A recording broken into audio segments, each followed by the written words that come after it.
isn't just about getting pre-approved. It's about making sure you can comfortably afford it for the long haul. That means creating a realistic budget and actually sticking to it. Today, we're breaking down the steps to set that budget, why it's so important, and how to make sure it works for you. Why do so many first-time buyers struggle with setting a realistic budget? One of the biggest reasons is emotion. Buying a home is exciting, and it's easy to let that excitement override the numbers. Many buyers focus on the purchase price and monthly mortgage payment, but overlook the total cost of ownership, which includes property taxes, homeowners insurance, HOA dues, utilities, maintenance, and unexpected repairs. Without factoring these in, a home that feels affordable on paper can become a financial stretch in reality. Another issue is relying solely on what the lender says you can borrow. Lenders calculate based on standard debt-to-income ratios, but they don't know your personal lifestyle choices, savings goals, or comfort level with risk. That's why it's so important to start with a budget built around your actual life, not just a loan approval number. How do I figure out what I can really afford? The first step is to get a clear picture of your current spending. Look at the past 3 to 6 months of bank and credit card statements to see where your money actually goes. This will give you a baseline for your fixed expenses like rent, car payments, and subscriptions, as well as your variable costs like dining out or travel. Next, estimate the full cost of home ownership for the type of property you're considering. This means calculating the principal and interest on your mortgage, property taxes, homeowners insurance, and any HOA or special assessments. Don't forget to add a realistic amount for maintenance and repairs. Many experts recommend budgeting 1 to 3% of the home's value annually for this. Finally, compare these projected costs to your current spending habits and income. If the numbers feel tight, it's better to adjust now than after you've locked into a loan. How much should I save before buying? You'll want to prepare in 2 areas: upfront costs and safety net savings. For the upfront costs, your down payment is the biggest piece, but you also need to plan for closing costs, which generally run between 2% and 5% of the home's purchase price. That can add up to several $1,000s on top of your down payment, so it's important not to underestimate it. Beyond that, a strong financial safety net is key.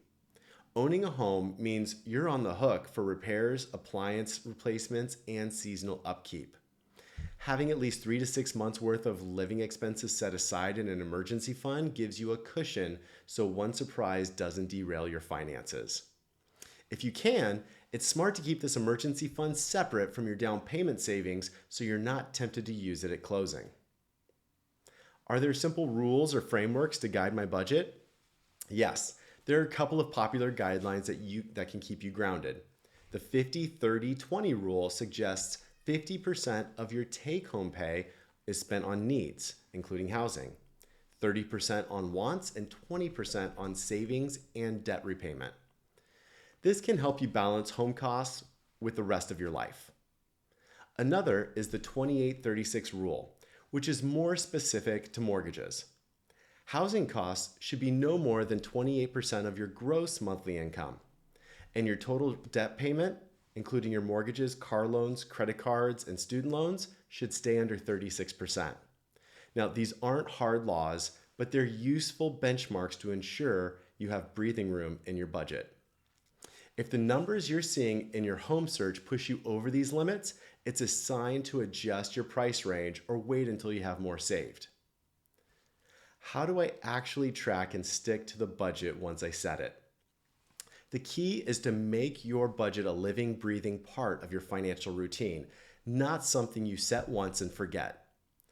Start by automating your savings so that a set amount moves into your down payment fund and your emergency fund each month before you have the chance to spend it. Use budgeting tools, apps, or even a spreadsheet to track your expenses in real time, and review them at least once a month to spot any drift from your plan. Now, once you're a homeowner, monitor your actual housing expenses against your projections. Utilities, maintenance, and insurance can change over time, and it's easier to adjust gradually than scramble when a big bill hits. The goal isn't perfection, but consistency, making sure you're always steering back toward the numbers you set for yourself. If my lender offers to approve me for more, should I take it? Not necessarily. Just because you can borrow more doesn't mean you should. Lenders base approvals on standard ratios, but they don't know that you like to travel twice a year, or that you want to start a family soon, or that you'd rather save aggressively for early retirement. Sticking to a number you're comfortable with means you'll have more financial flexibility and less stress month to month.